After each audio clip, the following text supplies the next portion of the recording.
I'll be right back in just one moment. You can stand off screen. No one can see you. Just come this way.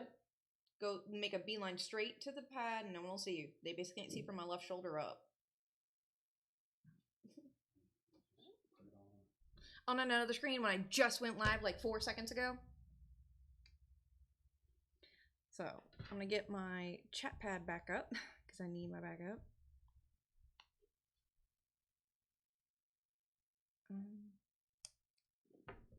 Thank you. Yes, my actual chat pad died,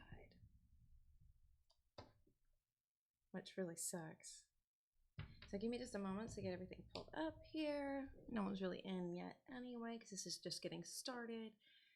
Senpai always recommends against having a soon screen unless you're doing shows, so I didn't consider making one yet for PYCAST, but I'm going to. Because this is what I used to do when I had a starting soon screen. Let me get my account pulled up.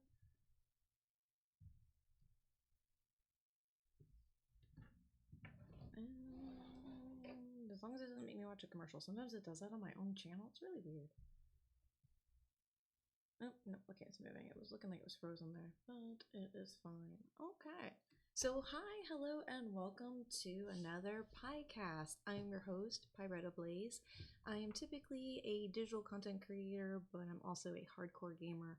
And, yeah, I've been taking a little bit of a break. Summer was crazy. Fall's kind of been here and pretty strong for a bit. And then I took a little weekend break. Had a nice, wonderful time doing a retreat where I got to kind of unplug literally because there was no signal.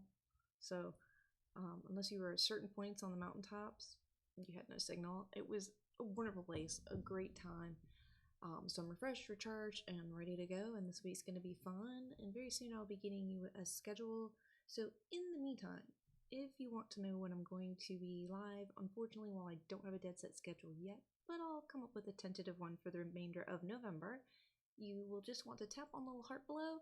Twitch will then give you the notifications of when I go live so you won't miss out on the next podcast. Later this evening, I will also be doing some gaming, and I will be doing that again on Thursday because you can always find me here on Tuesdays and Thursdays. So welcome to the PYCAST, and in today's episode we're going to be doing a deep dive into Dexter New Blood. And because this is a deep dive, in-depth conversation, that means there's going to be 100% absolutely spoilers. Deep breath in, let it out.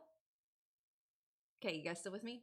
So there's going to be spoilers. If you have not yet watched Dexter New Blood, which aired just 2 nights ago on Sunday night on Showtime, then you may not want to watch this stream and you're going to want to come back in about an hour when I'm live over on Call of Duty. Now, if you have watched it, or if you don't mind the spoilers because you're just that kind of person, then that's awesome. Thank you for being here. I so much appreciate it. Or if you are someone watching this in the future, this is your spoiler alert. Back out now. There is going to be no turning back after this because this is going to be spoiler after spoiler after fucking spoiler. I'm just going to be boom, boom, boom on this because I watched it already multiple times. People was making fun of me saying we're gonna have it watched like 500 times before the new episode comes out, huh? And it's like, well, no, I'm just kind of taking notes, but I do have OCD, genuinely, so that's part of one of my comforting things is kind of just looping the same thing over and over until I have it memorized. I find it very soothing and comforting. I love some repetition. So yeah, I'm probably gonna watch it a lot, not necessarily 500 times, but I'm very familiar with the episode already, as well as many of the seasons from before. So let's begin. No turning back now. If you're still here, last chance, you gotta go, okay? Because I'm about to start hitting you with spoilers from Dexter New Blood. So let me pull up my notes here and get into it. So we start off with Dexter running through snow-covered woods, okay? And he's in pursuit of something. Is it his next kill? Is it a hunt? We see him with a rifle slung over his shoulder. It's presumably a hunting rifle. It's what many of us enthusiasts would consider a FUD gun, if you will. You know, typical wood stock, black barrel, basically what you would see Elmer Fudd carrying in the Looney Tunes cartoons. And if you know who that is, awesome. If you don't know who Elmer Fudd is, you might be a little too young to be watching my stream, so you might want to go find someone a little more youth friendly, because that is certainly not me. So Dexter has a pretty nice rifle, and he's definitely running through the woods. You hear the heavy panting breath. You see lots of cloud breath from the temperature difference between his human body and the cold ambient air. He's definitely in some sort of pursuit. It doesn't seem like he's stressed as much as he is focused. More of a pursuit, not fleeing. So, plus if you got a gun, you might not be running that fast unless it's from a bear, because you're underpowered with what you got. Bears are pretty big. But he's running, and we're not certain what, and then suddenly we see Dexter like stop, shoulders his rifle. You see, with the editing, they immediately go not to what is in his line of sight, but they actually start showing him lightly squeezing, just a little partial pull on the trigger, but not a full squeeze, and then he releases. Then we get to see what's in his sights. And his scope is focused on a very large, I did not count the points, I should have, white buck. Beautiful, beautiful creature. And we see it for just a moment, and we tell Dexter's watching it, and it looks up, looks off, because it heard something, dashes off out of sight. And Dexter seems almost like a little disappointed, almost like he'd missed that shot, missed his kill. Hunters have that. But something was different. So the look on his face showed kind of like a damn or a disappointment. And then we see Dexter entering into a small cabin, presumably his property. Inside, well, actually, before we get to the cabin part, they do show a little snippet of him like tending to his property, some of which has some barnyard animals. He's got some chicken, he has a pig, he's got a few goats, and you even see him being very affectionate on a goat that had risen up onto its hindquarters, placed its front hooves onto his stomach area, and is enjoying being pat on and spoken with and getting the affection of Dexter. Well, that's certainly a lot of growth for a serial killer teen that started off with murdering dogs because the damn dog just wouldn't shut up, Dad. All it did was bark all the time. And Mom was sick. And that damn dog. Dexter didn't have a lot of empathy when he was in his teens. Now we see him being affectionate with an animal. Something he was not showing or had been alluded to before to us as a viewer. That's a little curious. Why is he doing this? Has our monster evolved? Is he evolving in this? It's been quite some time since the last season, and we all know how that ended. And we were all pissed about how that ended. If you're a Dexter fan, you're pissed about it. So, deep breath in. Deep breath out. So, he tends to this little bit. I don't know if these animals are just for enjoyment or if he's actually eating them and living off of the land. But then he steps inside his little cabin and we see him hang up his stuff, and then he goes over to a calendar to start begin marking a day off, whatever the day is. Was it the day he was on? Presumably. I don't know. It was morning time, it seemed like. It was implied heavily, especially in a moment. But there's just the cap and some marked off days in the month of December. And no marker. Then we hear a voice, a familiar voice, a voice we know and love. And we see her face. And stop. And she's telling him that it's on the floor. And he looks down, and there's that marker. He bends down, picks it up, scratches that day off. Then he goes about making his breakfast, starting his day. He grabs some coffee. He has a bowl of what presumably is cold cereal, and then he's just sitting across from Deb at this table talking, engaging in conversation.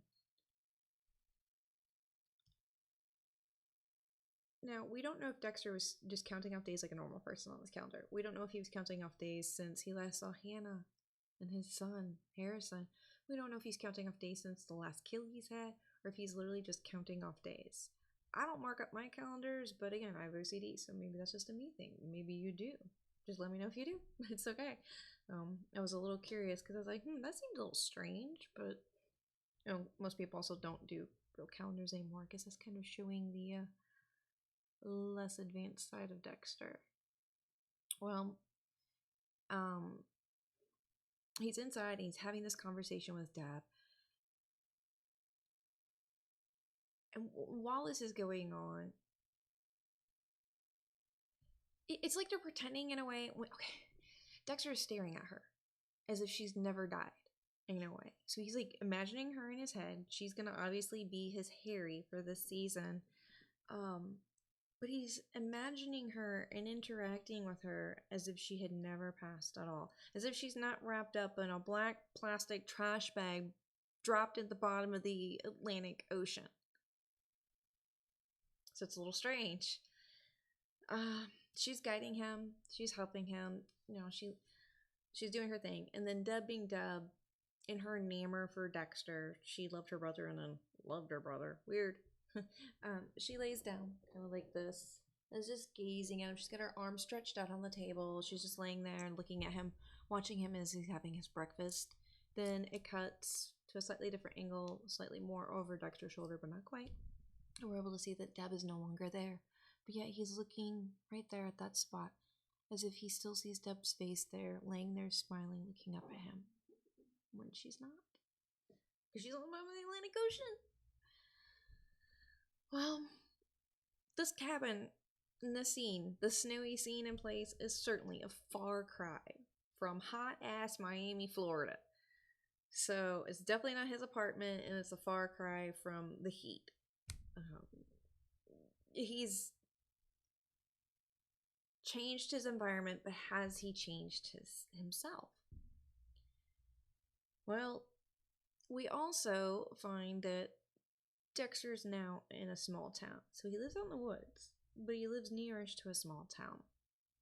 And this small town is somewhere in Alaska and is called Iron Lake. And that's where you get to meet James, or Jim, Lindsay. Nice tip of the hat to Jeff Lindsay. Shout out to all those who know exactly who Jeff Lindsay is. Thank you very much without using Google. Appreciate you for being here. Now, Jim Lindsay, he works at a place called Fred's Fish and Game. He manages the inventory, he makes sales, he apparently sharpens blades for the local butcher. Nothing that Dexter's unfamiliar with, we're certain. Well, this little town of Iron Lake also has a chief of police named Angela Bishop. Now, Angela is Jim's girlfriend. And guess what? As the chief of police, you would think that this woman would be at least smart enough or wise enough that if she was going to engage into an intimate relationship with another person to, I don't know, maybe run a background check on them, especially as a single mother.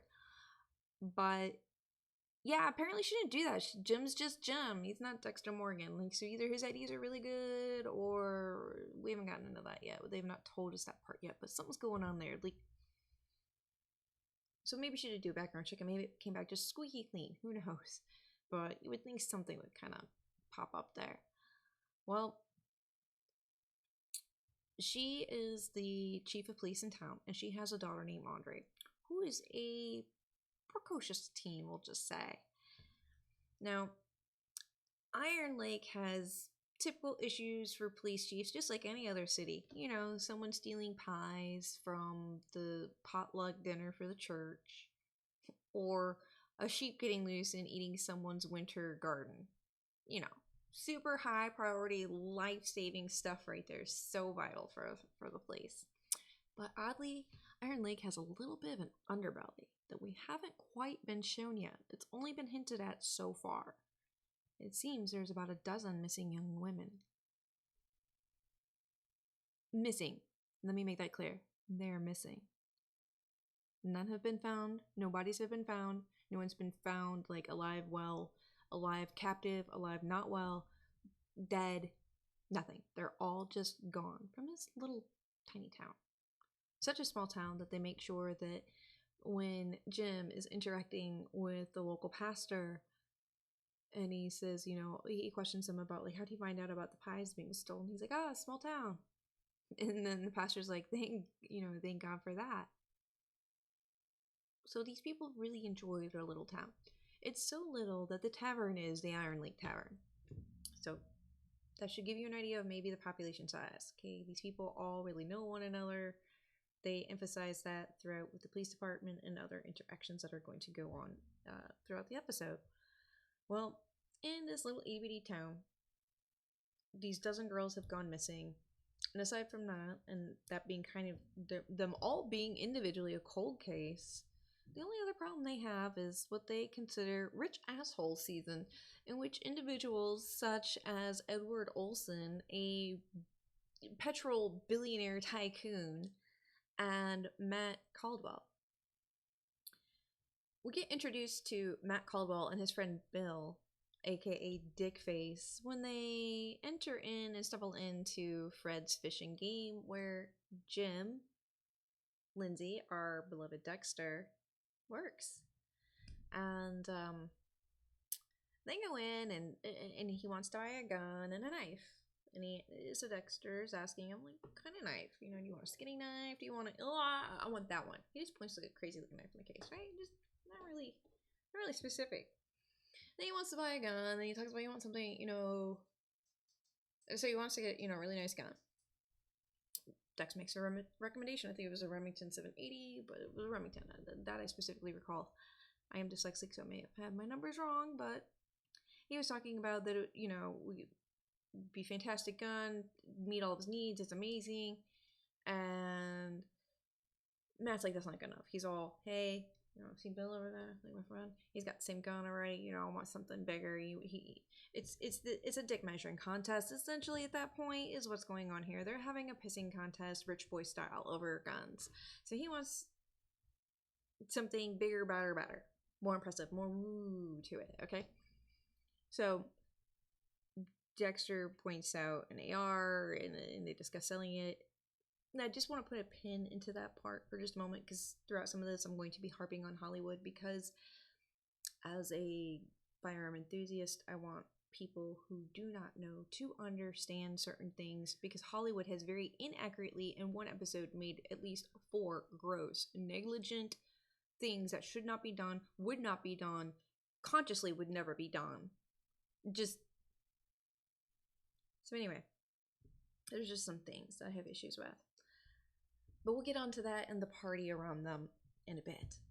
Now, the AR specifically that Jim is about to sell to Matt, he says this is a $9,000 rifle. Let me tell you, you're not going to walk in a store and find a $9,000 rifle. Now, maybe altogether, once you've added in all your accessories, yeah. So if you've got like a Night Force piece of glass and it's like a Daniel Defense, AR, okay, yeah, maybe then it's a $9,000 gun. I'll give you that. But if it's not those super high-end or other high-end brands, then it's not going to be anywhere near that amount. Not even you would get... You don't even want to know what I've built some of my own for. And yes, I've built my own ARs. And trust me, there was not even $1,000 put into them. Now, that's not including accessories like glass and such. It's a little different, but nevertheless, just so those who are unaware, they aren't quite that expensive. Now, they're not cheap, like $200-$300. You're not gonna walk out with that, okay? But this guy's trying to flex. It's all about the flex, He's got to show it off. It's got to be better than his friends. It's all about the money, right? It's all about the entitlement and show and who's better than who, right? So he's getting the knife. He's got to do his background check. Now, for those of you who don't know, hold on, let me get to it.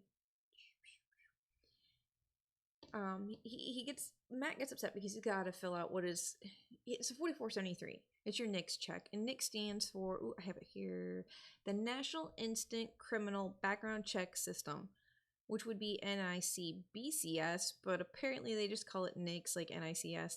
They skip background check. Okay, so I guess it's a National Instant Check System, but anyway, it's the federal background check that the FBI runs for those of you who don't know what that is. And that's what is done standard when someone goes to purchase a rifle. Now, this guy's trying to purchase a rifle, and Dex pops up and says, "Hey, Matt, you've got a hold. You're not going to be able to buy this gun today. I can sell it to you tomorrow. When it comes back cleared, you just gotta wait 24 hours.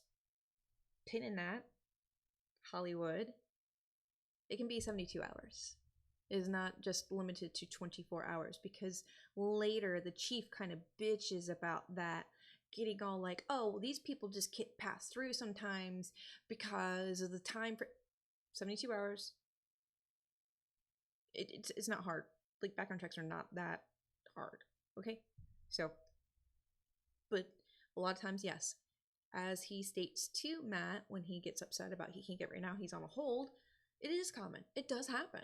And there's plenty of times where it just happens and you get cleared. And it could be someone who's bought, tons of guns, and they're a veteran, they've never ever been in trouble with the law, they're like super goody two shoes.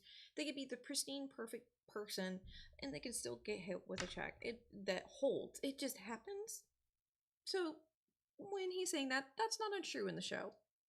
But 24 hours, it can go longer. So keep that in mind, people. Just, these things aren't just willy-nilly done. It's not just pushed through as fast as possible. There's someone at the FBI that does all this. This isn't like sitting here being done by your local librarian, okay? Professionals are dealing with it. They're on it. Now, finding out that there's a hold makes this little rich boy Matt super upset, and he tries flexing his in-town connections about how, oh, that's his picture with him doing the little league, that's Fred Sr.'s team, and that his dad and him know each other really well, and all this just entitlement flex. Look how many people I know, look at my connections, look how awesome I am, just give it to me, just sell it to me, don't worry about that background check. He's trying to get Dexter to break the law. Douchebag. And yes, there are people like that, and just like Dexter does, he's like, sorry, I can't, you can come back tomorrow. That's what all shops will do. Come back, sorry, gotta wait. Well, even after that, he's like, okay, well, I'm still gonna get a knife. He buys the knife. They don't show the purchase part of that, but he takes a knife and he walks over and he starts hanging out with his friend Bill, that we get to later call Dickface. And when he says like hi to Bill, he doesn't say hi to him. He's got his arms over his freaking shoulders, and he's got the knife like to the dude's throat. Now, granted, it's like this far away, but still, it's not fucking cool. He's holding it about here, okay? Not fucking okay. Not cool. Not funny. Yeah, you think you're being funny and cool and showboating, but really you're just being a dick. So when they were saying rich asshole season, they were certainly making it very clear with this Matt character. You really just want to just smack this guy when you see him. Not instantly when you see him, but once you start seeing him for himself. Now, that's some reckless behavior right there, doing that with the knife. Red flag number 1. I can't in good conscience sell you this gun. I don't feel you're responsible. I mean, if the gun's always loaded, because that's rule number 1, and you're running around with a knife to your friend's throat or near it, yeah, you can't in good conscience do that. Anyway, Hollywood. They're so awesome, right? They know so much about the law and so much about guns, and yet want to tell you what to do politically. It's awesome. Isn't it cool when the Hollywood actors and, directors and all of them and producers come out and tell you how to vote? When they can even write this shit to the law and something that they can find out with a simple fucking Google search? Hello? Problem.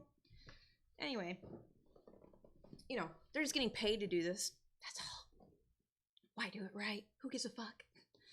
So he wanders off with his friend upset, but he does say before he walks off to go harass his friend Dexter about the, well, good, he can start drinking earlier anyway. Okay. Party boy, young, rich, just doesn't really have much of a regard for anything in life yet so far. He's just partying and living it up. He's mentally always living in a frat house. Well, from there, we do get to see some interactions. Now, earlier, we were getting, the setup of this is a very small town.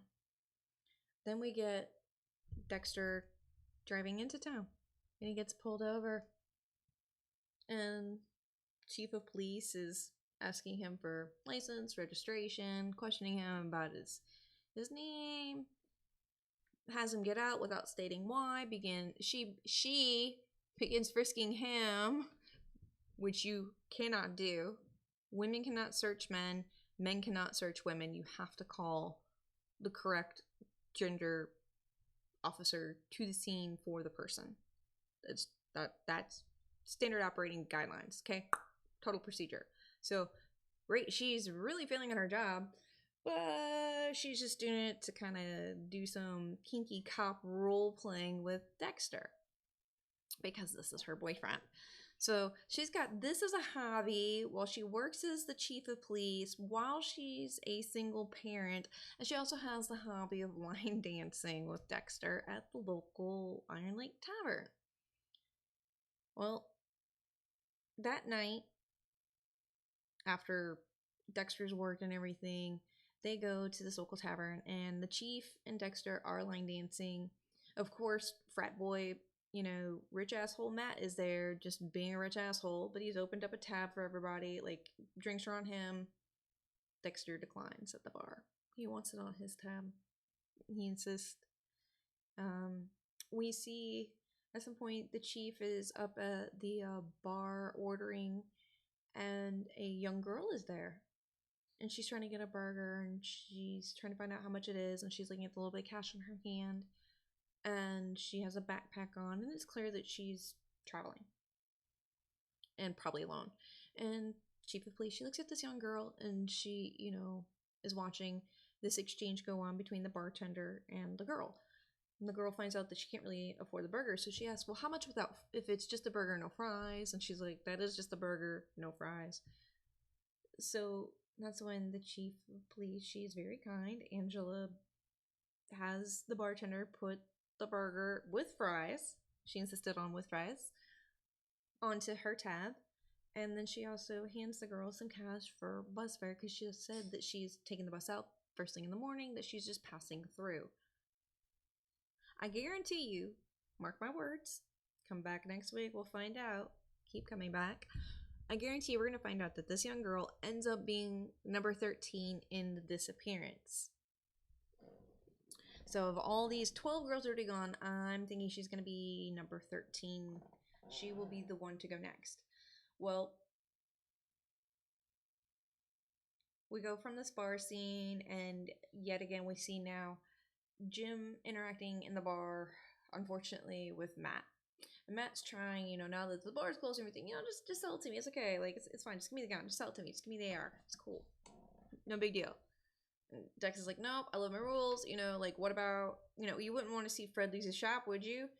And, he kind of laughs, and he treats it like, oh, okay, you're such a rule guy, you're a true Eagle Scout here. He's very trying to be a little bit publicly saving face over it, but really he's just kind of being a dick. He's mad that he's not getting his way. He's an entitled little brat who's had a silver spoon in his mouth the whole time and expects what he wants, when he wants, and he wants it right now. And being told no, or even wait a moment, is just unacceptable to him. So he tries to suck it up publicly while he's out there with his friends, and they're all partying in front of everybody in the town. And then the next day, oh wait, well, not saying that evening, we do get to see a semi-truck dropping off a man in a dark hoodie with a backpack. Is this the person that's been taking the girls that are now missing? Is this a new villain? Is this going to be our Trinity killer? Who is this? We don't know. We just get that little snippet, and, the truck driver tells them that, like, town's a couple miles that way. And they go away. They go their separate ways. That's it. Well, now the next day, Dexter is doing his morning run again. He's going to meet that deer. And while he's there, and he's got the deer in his sights, and he's just watching. Now the deer's facing the opposite direction as the first time we saw him. First he was facing screen right, now he's facing screen left. The deer hears like a branch or a stick snap in the woods, darts off. Dexter hears it too and is pissed because it chased off his beautiful deer. He immediately looks to his left, and he sees that some dark dressed person is watching him and runs off. Dexter tries to follow him a little bit, but not too far, realizing that he is not exactly paranoid, but is definitely being watched. He returns back into his cabin, and for a moment, while he's discussing things with Dab, and she's advising him, stick to the routine, stick to your routine. You know, I'm so proud of you. You've gone almost 10 years without killing anyone. So now we know about how long it's been. It's been almost a decade. And she's encouraging to, to stick to that. She's being, Harry. Instead of it's, follow these rules, it's, and making sure these people fit the profile, it's about, routine. Stick to your routine. You won't kill anyone. You'll be successful with this routine. It's why we're here. It's the whole reason why we're here. Do your routine. Do your routine. Now, she's not nagging in it, but you can see she's pretty firm in it, while positive and encouraging and motivating towards him. He's having this conversation while cooking a very familiar breakfast, although a little wrong. In the cast iron skillet, he has a ham steak that he covers with hot sauce. Now, those of us who have been Dexter fans for a long time, we all know that the hot sauce is supposed to go on those eggs. There was no eggs with this. It was just ham steak, hot sauce. And he's cutting it up out of the skillet and eating it right there while talking to Dab. He's just, gonna keep going. She's right. Just stick to the routine. Just keep doing that. So it seems like Dexter's really trying to change. It seems like our monster's no longer a monster. He's not a killer at all anymore. He's truly turned over a new leaf. It's as if losing Dab, the only person who ever really cared about him in a way, unlike I'm not saying Rita didn't care about him, she did, but in a way that Dexter never knew before. That she was so important that now she's here in this also very important role as Harry, and Dexter is listening to her, and he's sticking to this routine, maybe for her. Maybe out of his love for her, maybe to honor her, maybe to honor the life that she didn't get to live because it led to her death. His desire, his dark passenger. Well, it's morning and he's had his breakfast, and that means he's had the deer, he's taking care of his farm animals, or time with the deer, farm animals, breakfast, needs to keep going to work, right? We don't see him get pulled over again just yet. But he goes into work and gets to find out that Matt's been cleared on his Nick's background. Brian, Dexter's boss, him and his husband are about to be adopting a puppy. And because of adopting this puppy that is being named Garfield, and I'm like, why not name it Odie? Whatever. And especially since it was a beagle, should have been named Odie. But they're gonna go be picking Garfield up as soon as, they're closed. But hey, tonight, can you bring to Matt's party the AR? So that way he's not waiting on any longer. We want to treat him really good because, they've given us so much business over the years, his whole family, it's that thing. Again, small town. They're hammering away on the small town nature. And how they even show how these rich asshole season people are flying in on helicopters. Like, that's how much money they had. So they are making it well known. And with money comes power, and people sometimes feel that they need to acquiesce to you so that way you're happy. And certainly no one wants to lose business, especially from someone that is completely loaded. So that'd just be bad business, right? So Brian wants to make sure that he gets it. Dexter really doesn't want to do it. He really tries to, kind of convince Brian, like, I should not be doing this, but he's got to end up doing it because Brian's boss. So he gets this news and he's like, fine. We get cut to an afternoon scene, and the Iron Lake Tavern has a bunch of protesters, peaceful protesters, outside with their signs, peacefully protesting. There's nothing being set on fire. There's no bricks being thrown. There's no one in body armor. There's no one with weapons. It's honestly mostly girls. There's a few guys, but mostly girls. Very calm crowd of upset hippies bitching about the environment and boo you evil oil bastards and shame on you and, the typical hippie bullshit, right? Okay? Like, mostly teen to young adults are doing this, so, that's fine. Go be you. You have a belief, stand for it. I support that. Stand for your belief. So they're out there protesting, and Dexter's kind of like, what the hell's going on? Now I want to get my tuna sandwich. Bar's closed. The tavern is closed the fuck down. These people are outside protesting. But that's not why it's closed down. The reason that they're protesting is why it's closed down. That petrol tycoon I was talking about, that billionaire dude, let me scroll back up and find that fucker's name. Edward Olson.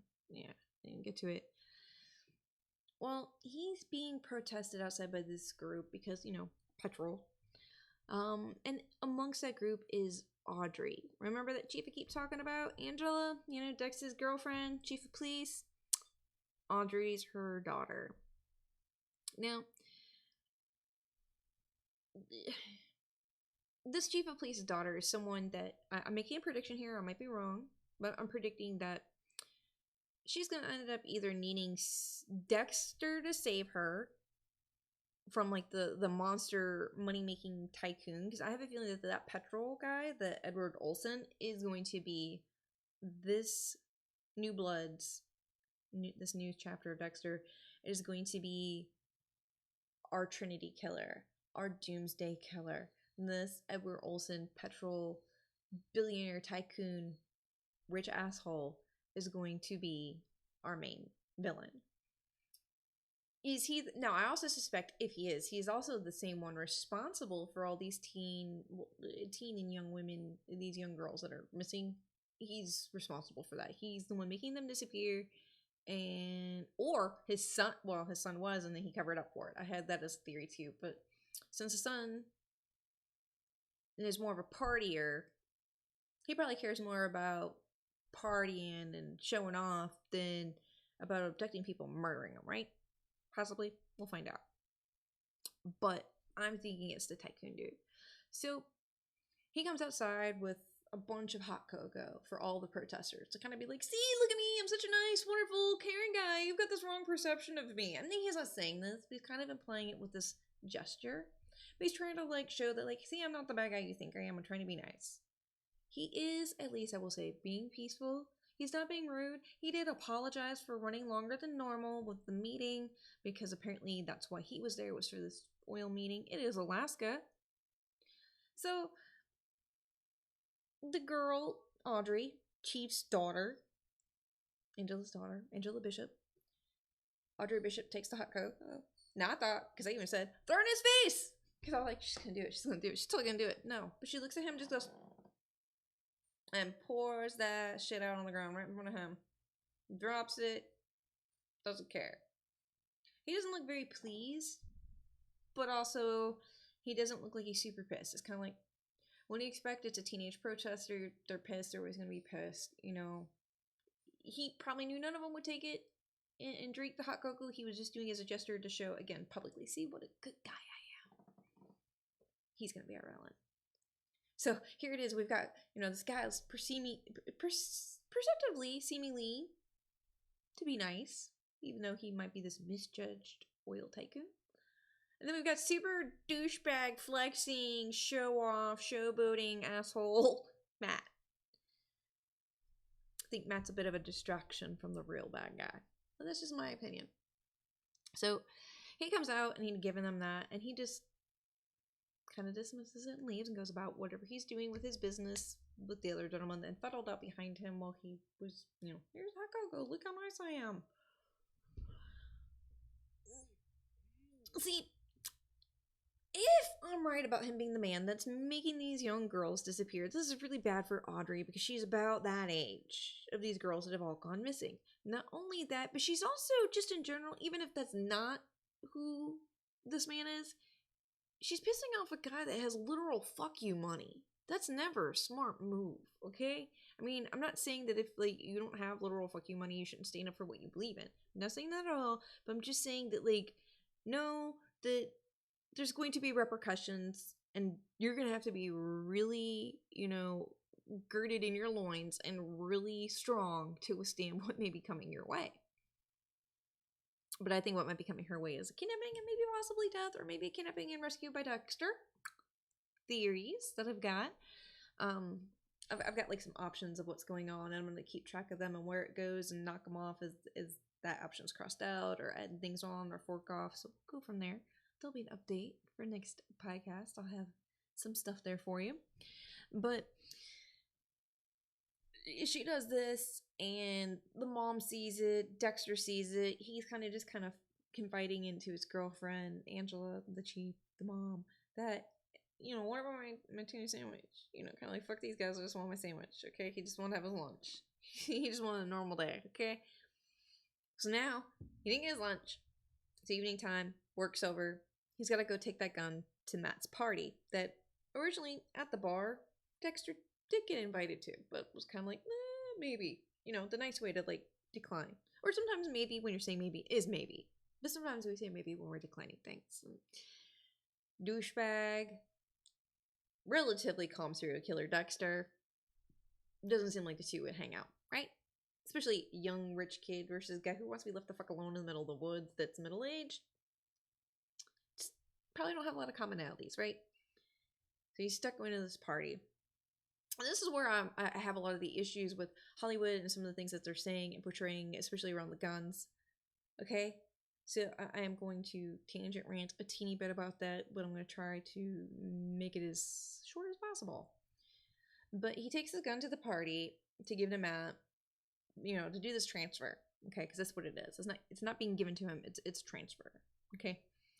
And when you do the sale, it is a transfer. And my troubles are that basically everything with this party, Dexter's disregarding the law and would never have, in good conscience, good faith, or even legally, transferred this gun. He walks in and he sees that there's illicit drug use, cocaine, definitely an illicit drug, definitely an illegal fucking substance, definitely not allowed to be using it and having firearms at the same time. You can't own firearms and do coke, even if you're not fucking using them. It's not like having a cup of fucking orange juice, okay? This is just, two things don't mix, okay? Just the truth, okay? Just don't be fucking stupid. So the fact that they're like this guy who's all like, you got to do a background check, you have to have your NICS check.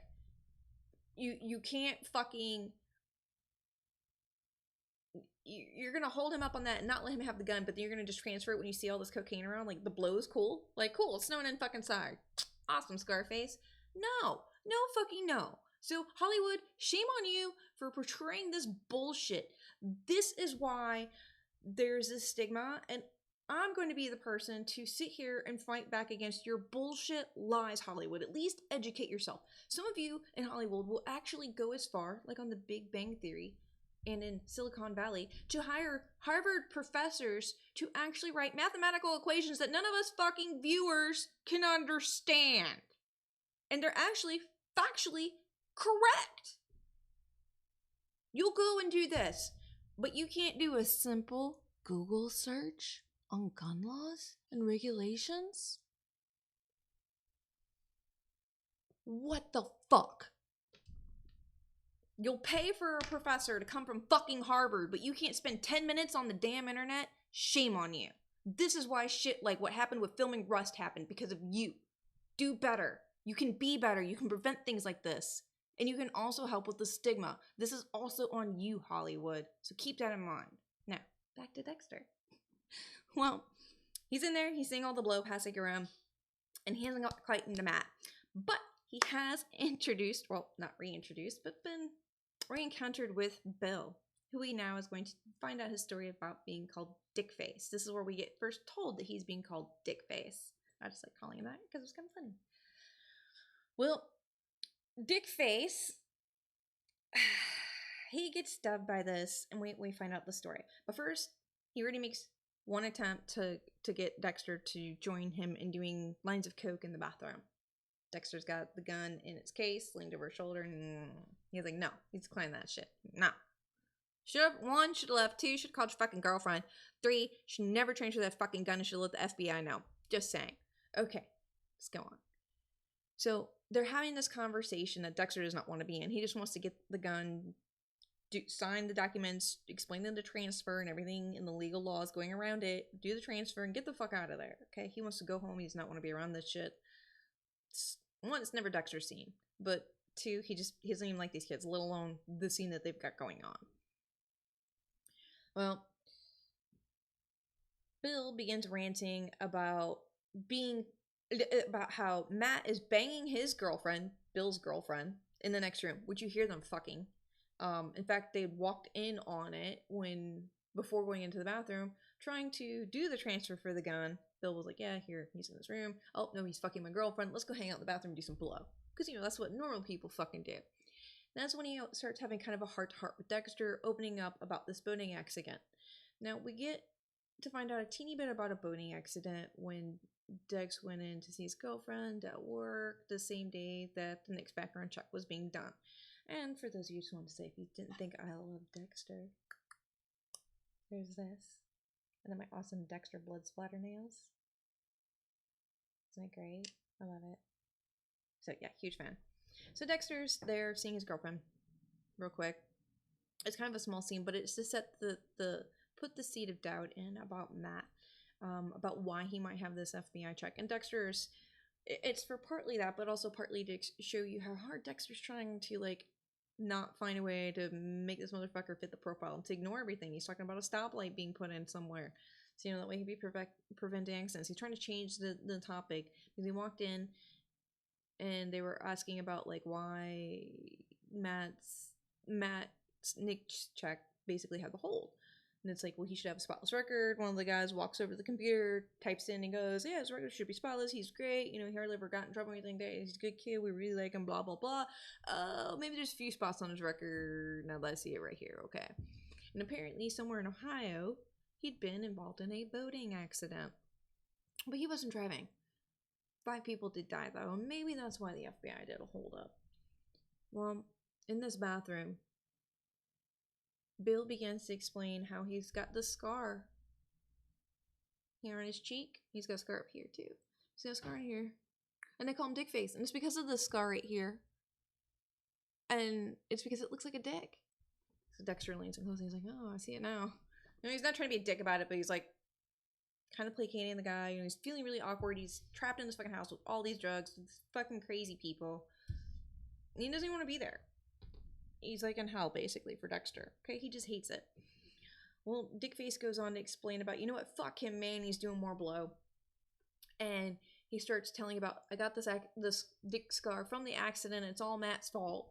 And then he's like, fuck it. And he just outs him. He just tells Dexter, he fucking just confides deeply into Dexter Morgan, the serial killer, about this accident in which drunken Matt was playing chicken, boat versus boat. The other boat had apparently yielded, turned off, and was trying to just be like, I'm done. Like, you won. Matt drunkenly chased them down, pursued them, ran into them, killed 5 people. It ended up breaking his femur and some other stuff. And Dickface ended up with the scarring, obviously. Like, and then he's venting even more because then you find out then the reason he's also so upset about this is that he covered for Matt. Matt was driving, unlike what had been told to us at the police department. Not only was Matt driving, but he intentionally drove over these people. He chased them down and killed 5 people, hurt his best friend Bill. Then he later calls him Dickface the whole fucking time ever since, basically, because of the scar. Because of the scar that's on his face, because of his douchebag fucking friend. Dude, I'm just saying, if he'd have held his friend's head underwater after everything, I would have understood. I'm not saying it was okay to do. It wouldn't be condoning murder, but I'm saying if in the moment after that had just happened, if he drowned his friend Matt, I'd at least understand. It's not okay, it's not legal, but I mean, dude just killed 5 guys, he almost killed y'all. I get it. So basically, Matt has held on to this for so long that he's just boiled over, and then he also explains how not only did he take the fall from Matt, but he was paid to do so. He gets a stipend of $2,000 a month, and he got a Rolex. And how that wasn't enough, it wasn't worth it. Because the way Matt's treating him and stuff. He's all bent out of shape, he's fucking his girlfriend, he's got a dick on his face, you call him Dick Face. Awesome, right? So, you're just getting to the point that you just really hate this Matt fuck. And then finally he's done fucking the girl. And Matt is getting transferred this gun. And in the discussion, because he's like, oh, sorry about that, man, come on in. And they go into Dexter then goes into the bedroom. with the gun. He gets out the paperwork. He starts explaining, like, here's things for the sale, or for the transfer. Okay, can't have it around, like, you know, you can't have it around drugs. What are you fucking doing? And dude just, like, he's trying to explain to him, like, this is it, this is legal, this is literally everything you're gonna be signing. Read everything. If you're watching this, yes, you, literally read everything. Yes, read those stupid Facebook terms of service. Know your Instagram terms and conditions. Trust me, it is beneficial because they will put things in and try to act like it's retroactive when it is fucking not. Know what you are agreeing to. Read everything. Trust me, it will benefit you someday. Do all that before you ever once sign your name or click I agree. Okay? Please do that for yourself. You're not doing it for me. You're not doing it for your friend. You're doing it for you. Okay? Well, he snatches that paper from Dexter and he's like, fuck it, just signs it. Doesn't care. And now he's playing with the gun. Yeah, it looks all great. Yeah, it's fun. Well, he's being a jackass with it and pointing it at people and stuff and, you know, avoiding following the rules of fucking proper, responsible ownership, you know, like, only the gun's always loaded, only pointing it at something you are willing to destroy, knowing your target wants behind it, and always keeping your fucking booger hook off the trigger, right? He's avoiding using these four rules. Rules? What rules? I'm gonna be a dick, right? I'm a rich asshole. I get to do whatever the fuck I want because I'm fucking rich because I'm a daddy. I'm a trust fund baby. Gotta love it. So douchebag's being a douchebag, and Dexter takes that rifle and butt strokes his fucking face. Splits his nose right here, bleeding. He's just kind of dazed, staring at Dexter, and there's a little bit of, like, this weird music sound playing. And then it starts focusing on Dexter's face as he's staring at him.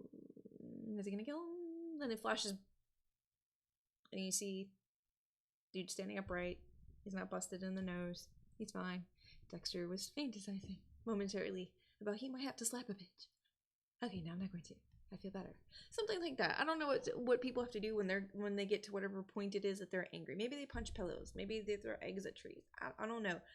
But Dexter went to that, like, mental happy place of, like, I might have to slap a hoe, or I might have to kick him in the ding ding, and then think about it, feel better, move on type, whatever mantra, whatever emotional release thing that was for him, I guess. He goes through it, and he ends up leaving. So he knows that he is now given this gun illegally, did the transfer, should never have done this fucking transfer. Fuck you, Hollywood, for portraying this bullshit as if this is what fucking happens. Gun shops don't do this. This is, like, if anyone's gonna illegally transfer a fucking gun, it's gonna be the, you know, the backstreet fucking gang banging motherfuckers, okay? In the cartels and shit like that. It is not fucking gun shops. God. Anyway, he goes on. He's out of, we see him leave. And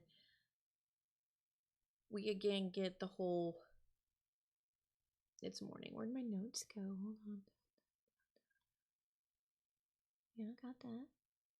Oh, there was a second point, because I did say the first time that Dick Face offered coke. I think it was before he said about the being paid off for taking the blame for his friend Matt. That's when he did that next big fat line. He just, I don't know, they didn't show how much, but he's like taking huge inhales.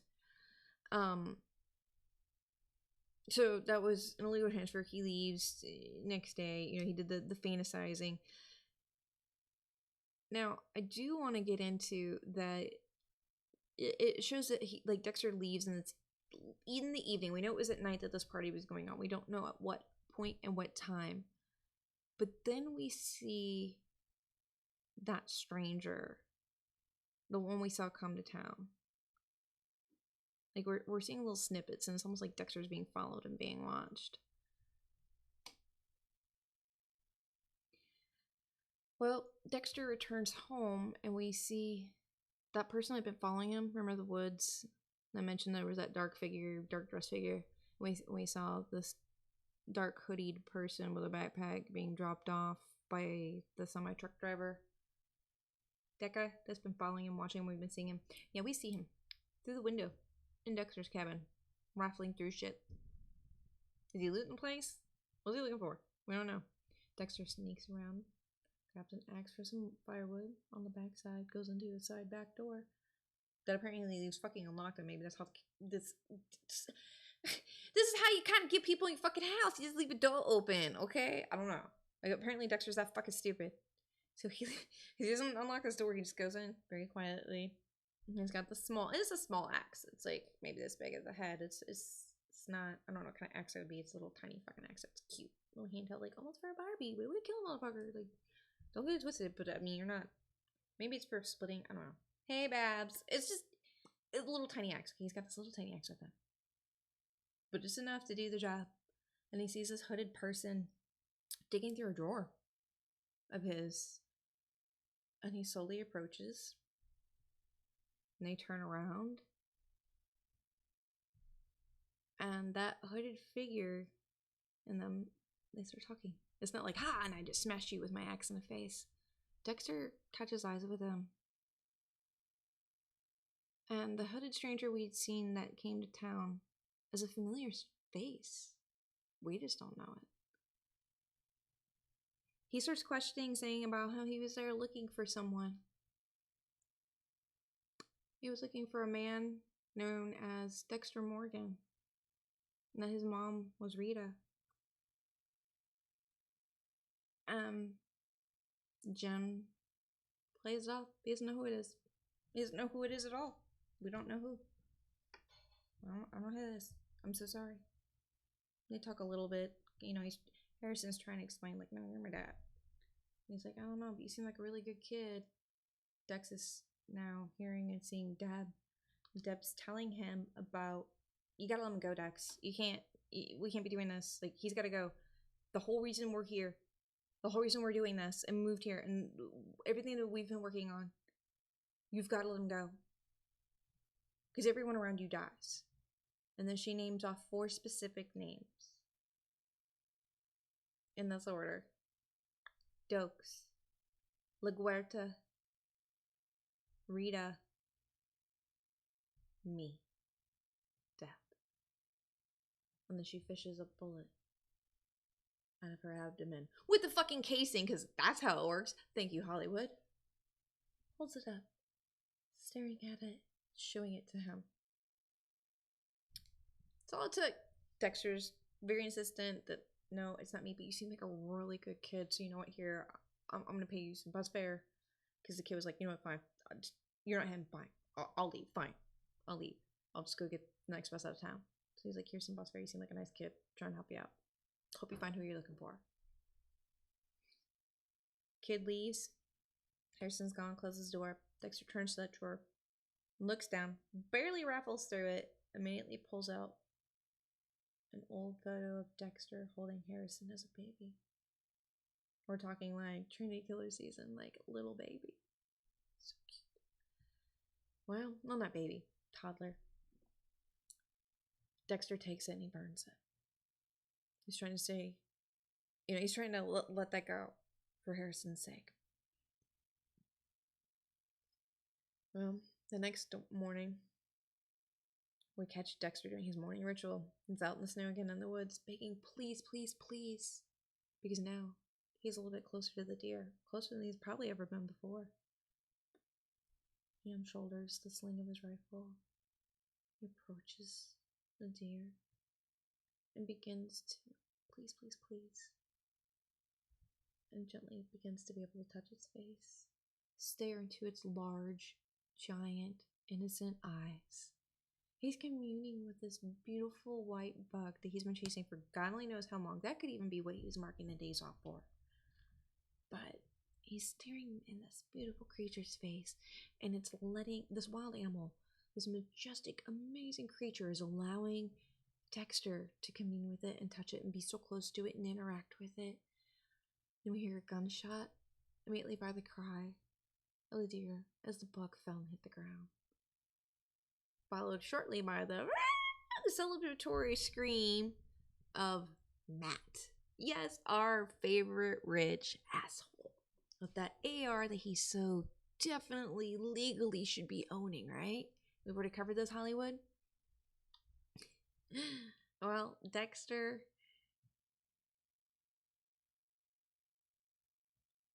didn't seem to like that too much. Matt comes over and he's all celebrating, and then even briefly for a split second, kind of just as he's, you know, Dexter's staring at him in fucking shock and horror about how, like, oh, you know, like, I almost got you. Again, that's the rule of knowing your target, what's behind it. Dexter was right fucking next to the deer. Like, okay. And so he's there and he's at the deer and he's celebrating, and Dexter takes his rifle and butt strokes that fucker in the face, knocks him out cold, and this time it's not a fantasy.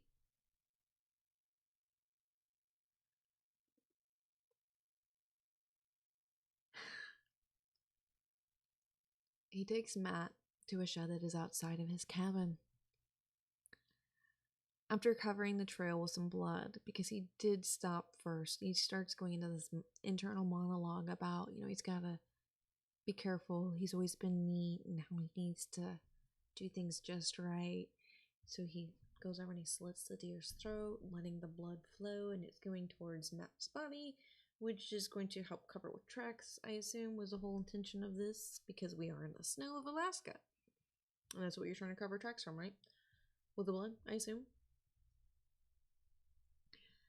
Well, we now see Dexter has Matt splayed out, basically in asana position if you do yoga, and he has his forehead taped, his torso taped above the knees, or at the knees, in that area taped. He is secured down to the table. Dexter does apologize. He sees the table's dirty. I don't know what the liquid was, if it was blood from something else, but some kind of liquid. He mentions about like being dirty and he needs to get better and cleaner. Like he basically sort of practice for murdering. But we see that they do a quick montage before we see the table of him putting up all the tarps and setting up the kill room. Right, we're used to this. We know this. We're familiar. But we see Matt there on the table, and so he's got him at this point where it's normal Dexter. He's no longer Jim. He's now officially Dexter Morgan. He's about to do it, right? He's gonna finish Matt off. And on the table, Matt finds that he himself is being mocked with the knife that he used. Actually, he had to mock Dexter in the beginning when Dexter first handed it to him before doing the next check. He's kind of like, with it. Douchebag move number 1. Okay. Then he goes douchebag number 2 over on his friend. Awesome guy, right? Well, he finds himself being mocked kind of in a very similar way by Dexter on the table. And Dex gets Matt to admit to what he did. And Dex even tells him that he's a serial killer and he's gotten away with it. Basically,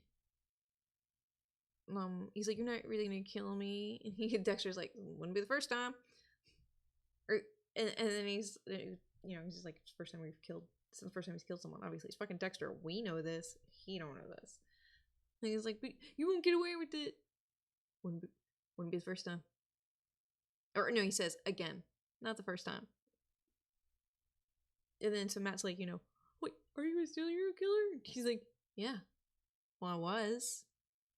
Then he talks, about I guess that we always kind of are. It was always there. It never went away. It's been all these years. Been almost a decade. So, oddly, this scene is probably one of the longest I've seen someone on Dexter's table for. That was definitely something worth noting. Interesting. I'm kind of glossing over some of the details, but I do want you to hopefully check it out and enjoy it, even if you haven't watched it. Please do so.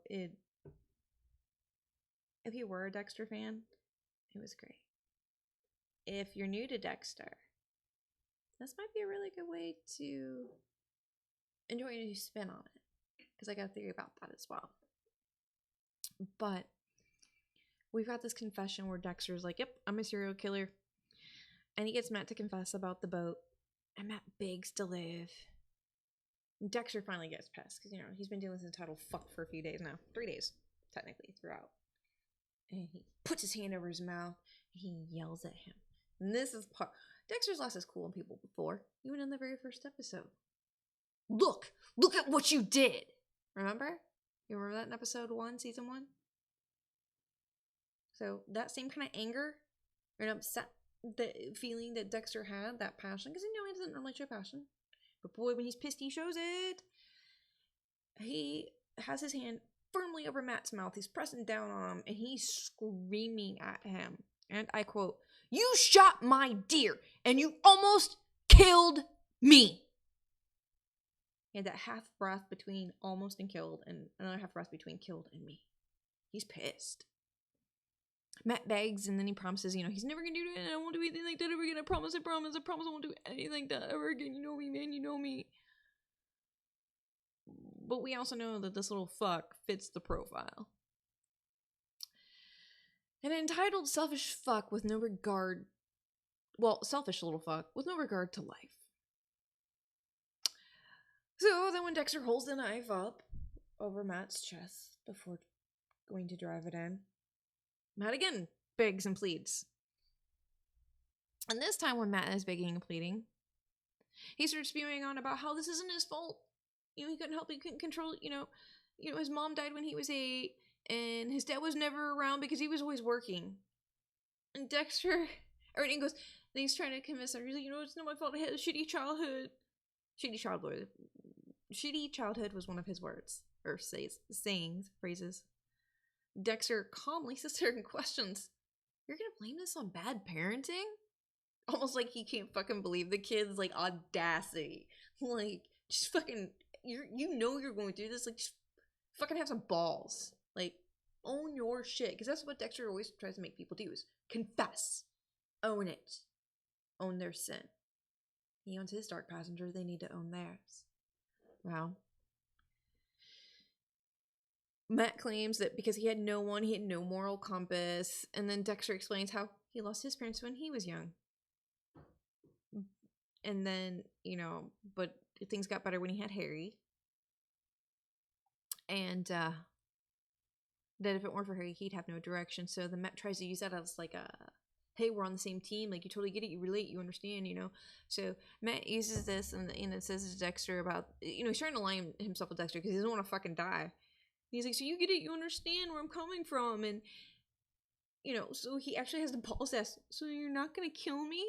And Dexter's like, oh, we're way past the point of no return now. Especially after he called him a serial killer, or admitted to being a serial killer and getting away with it more than once. With the whole, again, not the first time.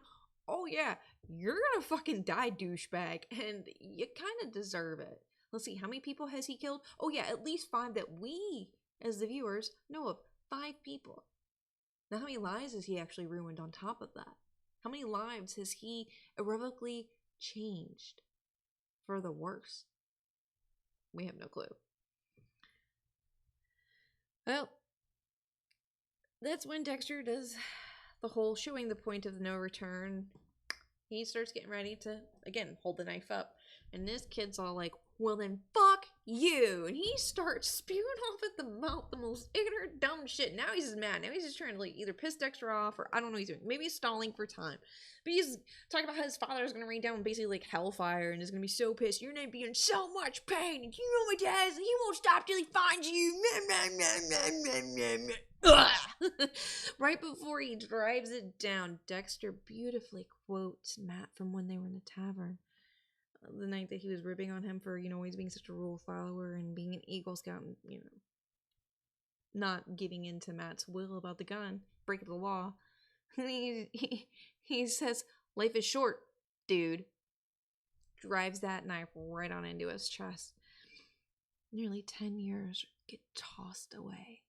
10 years where not a single drop of blood was spilled. Not a single life was slain by Dexter. Almost an entire decade washed away with one blade driven down into Matt's very well deserving chest.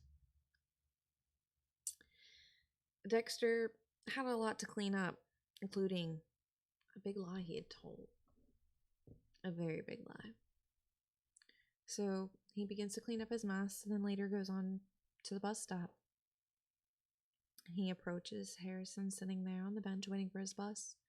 They begin to speak, and at one point, he admits that, yes, I'm Dexter, you're right, I'm your father.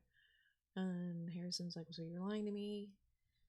And Dexter said, come home, please. So Harrison joins Dex. And Dexter's got this inner monologue that we're hearing as they're getting out of Dexter's truck at the cabin, and he's talking about like how Harry always provided for him and took care of him, watched over him and protected him, and how he wants to do the same for his son, because that's what Harry had taught him. And Harry, you know, we don't have him now, we have Dab, but Harry's been this father figure, and so Dexter's going to finally be the father figure that Harrison needs, wants, deserves by emulating what Harry had done for him. Can Dexter actually really do that? Can Dexter really be the good man that Harry presumably may have been? Aside from the fact that, you know, he harbored and trained a serial killer. You know, that part aside.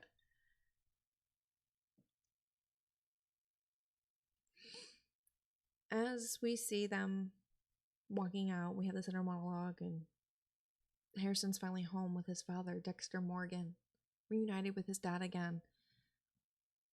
We see a little bit of blood trail in the snow between the cabin and the shed. Since Dexter was cleaning up before going to go get Harrison, I assume that that has a blood trail of when he was taking Matt to be killed. Not from disposing of the pieces, but it could be wrong. We'll have to find out. They didn't show. That's kind of where they ended the episode. So, I have some ideas of how this season's going to go. Now, I have a few theories in my head, but I also have some other theories about, is this going to be the only final season? Originally, we were told that this is it. This is the truly final one. The only reason they were doing this is to make up for how they fucked us fans with what they did with Deb. It wasn't that they killed Deb. It wasn't that her character died, or that her character died because of everything going on with Dexter being a fucking serial killer. It was about how they buried her. The fact that Dexter took her body, wrapped it up in black plastic trash bags, and dumped her in the fucking Atlantic Ocean as if Deb was just as awful as every horrible person he had buried at that sea. She deserved so much better than that. She was his sister. She loved him. And she was probably the only person he could ever be capable of truly loving as best as he could. And that's how he treated her. At the very, very fucking end. Is that what we deserve for all these years of loyalty as fans? Is that the closure we needed? No. So finally, here we are, a decade later, getting that. And we're getting to see Dexter with his son, because that was part of the story ending. Hannah McKay, he sends her and Harrison off. And he runs and flees, because he knows if they're together, they're going to be found. Hannah McKay is also a fucking serial killer. She's a Black Widow. But he trusted her to raise and take care of his son, even though she was not his child. She was Rita's. And she promises she would. Now, did Hannah send Harrison to Dexter? Will Hannah even come up? Will we see pictures of her? Will we be told that by Harrison on Tuesday, that, or not Tuesday, but Sunday, that Hannah has actually passed away, and you know, and that's why now he's out seeking out Dexter, because it's all he's got left as an option for family. Don't know. But some of my theories are, as I looked on IMDb and I noticed that, and another thing I was noticing, that this Dexter is being distinctly branded as Dexter New Blood. When you go to IMDb, it's actually, this is Dexter New Blood mini TV series 2021 blank. There is no ending year. There's only supposed to be 10 episodes, therefore it would end before 2022. Why is there a dash? Why is that blank? Is that blank only because the 10th episode has not completed airing? I've seen stuff that says 2022 and it's still 2021 right now. And that's because the series will not finish airing, and well, at least the season of current is not going to end until then, because it is ending. Another show that is not yet ending, it still has an empty blank there at the end. So I'm like, I'm just presuming here that there's a possibility that either this will continue, but not as you might be expecting. I'll get into that. Or maybe this truly is just an IMDb boo-boo, and this will be all we get, as we had been initially and upfrontedly told to only expect 10 episodes. That's all you're getting. But this is being done to kind of make up for their egregious error against Deb in treating the fans and her the way they did with her disposal of her body, if you will. Even if we didn't get a proper burial, they could have just left her dead in the hospital there and not shown us this. Not done that. But doing that goodbye, that's not what anybody deserved. That was more traumatic. That was traumatic for some of the viewers, I'm certain. They were like, oh, I love this character. This is how you did her. You did her so dirty. I didn't even love Deb, but I was so upset they did her so dirty. So all the Deb fans, I'm certain, were just losing their marbles, as they rightfully should have been. But so some of the theories I have are this. Dexter is going to either get killed by Harrison.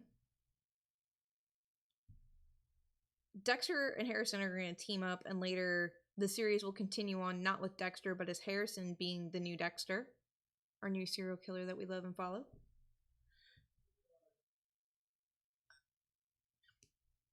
Deal is like, Dexter's new blood! Implying new blood as in his son being the new blood of Dexter. Okay. I'm certain that's where he was going with that. Yup, he just confirmed. But also, there is a possibility that Chief Angela Bishop, Dexter's girlfriend, may catch Dexter from clues because Dexter's going to go after that oil tycoon, because I think he's the one that's making all these young women disappear. And then that's going to kind of force her into this very similar situation in which Deb found Dexter during things with the Doomsday Killer in the church, if you know the scene that I'm speaking of. Or there is a chance, but I don't think it is, because I think he's too young, that Harrison's been in the area already for this time, and he's the reason that the girls are missing. And then Oil Tycoon's going to be a different type of villain for us. But I don't really think it's that one. I don't think Harrison's a murderer. And if anything, he's not yet. He might be on the cusp of it. He might be on the cusp of becoming the serial killer. You gotta think, he's being raised by a Black Widow. That's a serial killer. And she has a history of it. It's been shown in the show. They've given it to us. She's got a history. She fits the profile. Then Dexter biologically is his father. There's that. Is it potentially something in his genetics that make him more prone to being a serial killer? There are these questions that we have floating out there. So is he already? Is he yet? I don't think he's quite yet. He might be getting ready to get there, though. Dexter did seem to do it a little earlier, but it does come on in the teens, typically, in serial killers, especially with, like, animal abuse and stuff. So we'll see going forward. Maybe Dexter is going to, like, feel out his son and, like, hey, you want to kill people with me? I don't think so. But, hey, we never know what they're going to do with this season and what's going on. But I do think most likely it's going to come down to Dexter's going to get killed by Harrison, and then maybe that's even what makes him become the new Dexter. He gets, that taste. That dark passenger then shows up after he gets his first blood, his first taste, his first kill. So there's maybe that. Or maybe it's, the chief catches Dexter and we get that as our ending. These outcomes wouldn't all necessarily upset me so much. So long as they don't do it quite like they did with Deb. Like, I wasn't even upset that she'd passed. It wasn't even that they killed her off at the end. It was just how they treated her character, like the complete disrespect. Dexter would not have done that. It didn't even make fucking sense for Dexter to do, to treat her as if she fit the profile. And so whatever they have in store for us with this season, I am really excited to watch and pick apart things as it begins to unfold. So I'm going to begin making notes and kind of keeping tabs, and there will be more information on that shown on my Instagram. I'm going to kind of almost like my own mapping, my own little chart with strings and lines and post-it notes, profiling it out, the whole case, trying to solve it, and see if maybe my information there could even help you solve and figure out what's going on at the end if you want to know, maybe possibly in advance. Some of you like to just be surprised as it comes, and I totally understand. So thank you so much for joining me here on this deep dive. I appreciate you being here. I very much love Dexter. I could go on all day about Dexter. Love him, love him, love him. Like I said, I just thought it was such a cool hat, tip of the hat to Jeff Lindsay with a name. If you are interested in more deep dives into Dexter, and we'll be doing more of that next week, obviously, as well as next week. Actually, things are going to get really interesting here on the PYCAST. So first, I want to just thank you if you're here with me right now, or if you're watching this in the future. Thank you for watching this and being here with me, and I hope that you enjoyed it, and I hope that you didn't get any spoilers that you did not want, because I will never just drop it on you. I'm not going to do that. I'm not that kind of person. Unless it's been something that's been out for years, then it's not my fault. That's not my fault. But that's why I'm doing this on Tuesdays, is so that everybody actually, I was going to originally do PYCAST on Mondays, but I wanted to be able to, because I intentionally knew I wanted to cover Dexter when I started this. I wanted people to have the chance that if they didn't see it live when it aired, they at least had more than a 24-hour period to catch up. So you've had your chance. Fair game. Fair game. If you got a spoiler, sorry, that's on you, not on me. I did my part. I did my due diligence. I can't wait anymore. So, you know, I hope you're able to take away something fun with some of these theories that I have. Maybe learn something about guns that you didn't know, because, you know, Hollywood lies and inaccurately portrays this stuff, but then they'll actually do correct mathematical equations for masturbating two dudes at the same time with one hand and pay a freaking Harvard professor, mathematician, to do that work. Thank you, Silicon Valley. Ew. That was like kind of hilarious to find out, but like ew. So I'm going to be doing a little bit more Dexter, but on the 16th, that is next Tuesday, I will do a shorter deep dive into Dexter. But that might just be a special long episode, because I'm going to have a special guest with me here in my studio.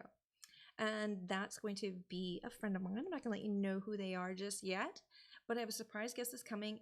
And aside from Dexter, we're going to be talking about, they live in North Carolina. I live in South Carolina. We're friends. I've lived there. I've lived here. We like to discuss serial killers and true crime, and it's kind of one of the things that we love about one another. And we thought it would be really fun, or at least I thought it would be really fun. Got the green light from them that, hey, discussing serial killers that are local to us would be really cool. So we're going to discuss serial killers that are strictly in our area, within like an hour each of us, okay?